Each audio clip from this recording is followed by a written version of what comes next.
Hi, my name is Grayson, and I'm one of the adult reconstruction specialists at Florida Orthopedic Institute.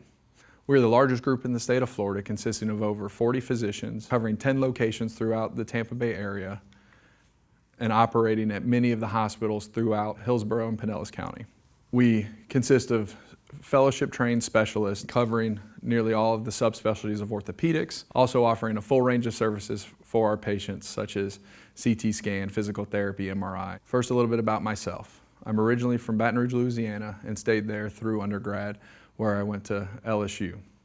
Tiger Stadium is, in my opinion, the best place to watch a football game in America. I went to Shreveport, where I went to the LSU Medical School and completed my medical training. From there, I was fortunate enough to match into an orthopedic residency at the University of Florida and Shands Hospital. Spent 5 years as a gator in enemy territory and decided to pursue my love of joint replacement by performing an extra year of fellowship to become a specialist in knee and hip replacement at the University of Indiana in Indianapolis. Outside of work, I enjoy spending time with my family, my 2 daughters, Hannah and Layla, and enjoy cooking Louisiana food such as the gumbo prepared there. And today we're going to talk a little bit about some of the recent advancements in hip replacement surgery. So we're going to mainly focus today on the surgical treatment of arthritis. All arthritic conditions are treated without surgery until that fails, but ultimately the pain and disability from arthritis will necessitate surgical treatment in some patients. Unfortunately, arthroscopic surgery is not able to put cartilage back in the joint, and since arthritis is the loss of cartilage in the joint, it does not help patients with arthritis. The mainstay of our modern treatment for hip arthritis is a hip replacement. Hip replacement is performed 300,000 times per year and is a fabulous surgery that greatly decreases patients' pain and disability and improves their function. It's used to treat many different types of patients with osteoarthritis, rheumatoid arthritis, avascular necrosis, congenital problems such as hip dysplasia, and even patients who've had prior fractures involving the pelvis and femur. The benefits of joint replacement are that it improves pain, reduces stiffness, and gives patients the ability to regain control of their life and continue to participate in the activities they love. To understand how far we've come with joint replacement, I think first we have to look back at where joint replacement started. Modern joint replacement began in the 60s as a similar surgery to what we do today. The implants weren't as technologically advanced and less refined materials were used. This was a much more invasive surgery requiring larger incisions, taking a significant longer amount of time, and often requiring longer hospital stays. However, in the hands of master surgeons, patients still had good results. The early joint replacement protocols sometimes included bed rest for up to 21 days. Patients did the majority of their recovery in the hospital, and we often kept patients from putting full weight on their legs for 6 weeks after surgery. Pain control consisted mostly of narcotic medications and was often poor. As we improved around 20 years ago, we shortened the stay to 3 to 5 days. Many patients still were discharged to nursing facilities and did the majority of their recovery in both the hospital and the nursing home. They would stay in the nursing home for up to 3 weeks after surgery, so often spending almost a month away from home. Some patients still were not allowed to put full weight on their legs and used a walker for up to 6 weeks after surgery. We also were paying little attention to risk factors which led to complications after surgery. Currently, modern joint replacement involves short stays in the hospitals, with most patients going home the day after surgery or staying 2 nights in the hospital. Patients put full weight on their leg immediately after surgery. They get up with physical therapy the same day. We have advanced multimodal pain control techniques that makes patients both more comfortable and more alert throughout their recovery period. Patients are able to get therapy at home for the first 2 weeks after surgery and are able to be more comfortable during their recovery. So as you can see, this was a big difference from where we started in the 60s. We've come a long way, and I think it's important to look at how we got there. Currently, recovery starts before we ever book the surgery. We have been able to perform studies to find risk factors which put patients at risk of bad outcomes. Things such as obesity, diabetes, malnutrition, heart disease, kidney disease, and anemia all set patients up for poor outcomes such as infections and wound issues. By paying attention to these risk factors, we're able to help correct the problems prior to surgery and give patients less complications. Many of the hospitals I work at have also instituted weekly meetings where we discuss the patients before they ever come into the hospital. We talk about the surgery that's going to be performed, talk about each patient as an individual, and anticipate problems that might occur during their recovery. This allows us to, instead of reacting to problems, to anticipate them and deal with them before they occur. Prior to surgery, we give numerous medications in order to help the patient be more comfortable after surgery. These medications help reduce pain, reduce nausea, and make the patient more alert postoperatively. Multiple different types of anesthesia are now used in order to reduce the pain. Narcotic medications have lots of problems with them. They can confuse patients, they can cause constipation. So by giving nerve blocks and spinal anesthesia, we are able to reduce the amount of narcotics patients need both during surgery and in the recovery after surgery. This results in more comfortable patients that wake up from surgery more alert and are able to get to therapy more quickly. During surgery, we have developed new equipment, new techniques, and improved blood conservation in order to give patients better outcomes. Excellence, as defined in other fields, you can see in professional sports, Ted Williams, who's the last major league player to hit 400 for a season, and Steph Curry, who averaged 43% three-point shooting, are both considered the top of their fields. These are professionals at what they do, doing very difficult things, who are only successful around 50% of the time. I don't think most patients would be happy with an orthopedic surgeon who's only successful 50% of the time. However, in a study from Harvard, we found that that's about how well we were doing when we looked at the component positioning.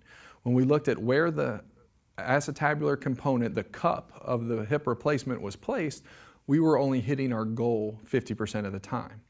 Most of the time, this didn't result in complications such as dislocation or patients needing to go back to surgery, but we weren't enacting the plan we were setting out to do. So some of the solutions we came with were the use of intraoperative x-rays, the use of new technology such as computer navigation and robotic assistance, and even the use of new surgical approaches to facilitate better x-ray intraoperatively. One of the first steps I made in order to improve my implant positioning was transitioning to a direct anterior approach. The direct anterior approach is a surgery from the front. It's gained a lot of notoriety and there's been a lot of advertisements based on it. Some proponents cite less muscle damage, although other studies show that there's not much difference. And some studies have also shown that there is a faster recovery. I think it's important to know that after 6 weeks, there isn't much difference in the outcomes, and all hip replacement approaches do equally well. My decision to switch to the direct anterior approach was to be able to gain accurate x-rays intraoperatively in order to know exactly where my components were going to be placed before the patient left the operating room. Traditionally, we would get an x-ray in the recovery room where it was too late to change anything without taking a patient back to surgery.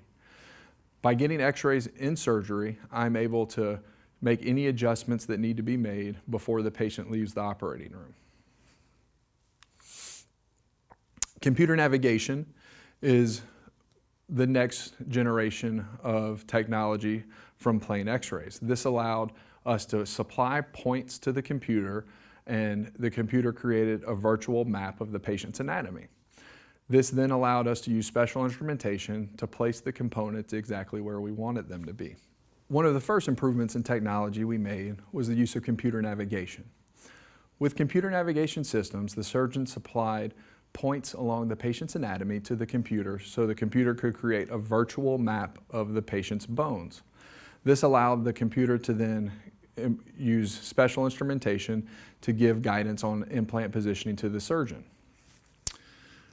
The goal was to allow us to customize the fit of the components to the patient instead of customizing or instead of making the patient's body fit the component. However, the problem with the computer navigation was that if the surgeon gave imprecise information to the computer, it would not give us an accurate plan, and the components would still be slightly malplaced. From there, the next jump in technology was with robotics. This allowed us to use a preoperative CT scan to have a known map of the patient's anatomy to compare the information the surgeon gave the computer during surgery and ensure accurate placement. This also allows us to do preoperative planning based on a 3D model and use a robotic arm to ensure that the components are accurately placed exactly where the surgeon wants them. When a study was done on how accurate the Mako robot was with hip cup implementation, we found that we were able to put the cups within the safe zone 100% of the time, much better than the 50% done with traditional instrumentation. Robotics allow us to have more accurate component positioning and gives me as the surgeon a chance to do precise adjustments to the components in order to give the patient a very accurate and successful surgical outcome. We're able to reduce leg length discrepancies and dislocations by having accurate component positioning. Blood conservation has also been a great change in total hip replacement. Previously, almost 30% of our patients ended up needing blood transfusions. However, by becoming more selective with the patients we give blood transfusions to and using new medications, we have almost eliminated blood transfusions from hip replacement. After surgery, I've become a big believer in the well patient model. I treat my patients as if they're recovering from an injury instead of being sick. I want patients to rehab quickly and to focus on recovery and not to think of themselves as sick. Patients have early physical therapy, they put full weight on their legs, we have improved pain control so they're more comfortable and alert, and we discharge patients quickly and safely by discharging them based on goals and not time. Again, by reinforcing the patient is recovering from an injury and not sick, we're able to make them transition through the hospital stay more quickly, to be more comfortable during their stay. We do this by eliminating the use of catheters, encouraging patients to wear normal clothes, eat their meals at the side of the bed and not in bed, and generally act like they would at home. This helps them progress through the hospital stay in the hospital a shorter amount of time, and be more comfortable while they're there. With physical therapy, everyone is able to put full weight on their leg immediately after surgery. It starts the same day as surgery. Many of my patients think that sounds a little crazy, but the therapist will be in there within hours of you completing your hip replacement so that you can get up and start walking. We have found that as we transition from surgery or physical therapy the day after surgery to the day of surgery, we've been able to improve outcomes and help people recover more quickly. On the first physical therapy appointment, patients are often scared. They're nervous. They don't know if the joint replacement is going to hold their weight or what's going to happen. So we're not expecting you to walk up and down the hall, but to get up, move around a little bit, and start gaining some confidence that your new hip is going to support you. With multimodal pain control, we've been able to make patients more comfortable during the hospital stay. We use a combination of medicines instead of just narcotics. By using multiple medications, we're able to reduce complications by using a large amount of one medication. This allows for patients to be more comfortable, to customize their pain control to what they would prefer, and leads to less confusion, constipation, and falls. Historically, patients were on an IV pump for narcotics, as well as taking short-acting oral narcotics. What this did was it kept patients chasing their pain and often groggy and asleep. It led to high rates of constipation and confusion. With modern pain control methods, we start pain control prior to surgery. We use nerve blocks and numbing medications to help keep patients more comfortable. And we use a combination of anti-inflammatories, long and short-acting narcotics, and Tylenol in order to reduce the amount of narcotics the patient needs. This all serves to keep the patients comfortable without needing as much narcotics, leading to less problems with constipation, addiction, and all the negative side effects of opioids. Prior to modern day joint replacement, patients were often kept in the hospital for a minimum of 3 days. We kept patients in the hospital for an artificial time requirement, which often treated some patients, or which often meant that some patients were in the hospital too long and some patients weren't in the hospital long enough. I'm not a fan of time requirements in any facet of my patient care because each patient behaves differently and needs to be treated as an individual. By using new methods and ensuring that patients are discharged based on obtaining goals that ensure they'll be safe at home, we're able to often get patients home more quickly. Traditionally, also patients went to a nursing home for 3 weeks. However, what we found was that patients who went to rehab facilities or nursing homes had a higher chance of readmission to the hospital and a higher chance of infection. By getting patients home in a safe manner, we've reduced these complications and allow patients to have better outcomes.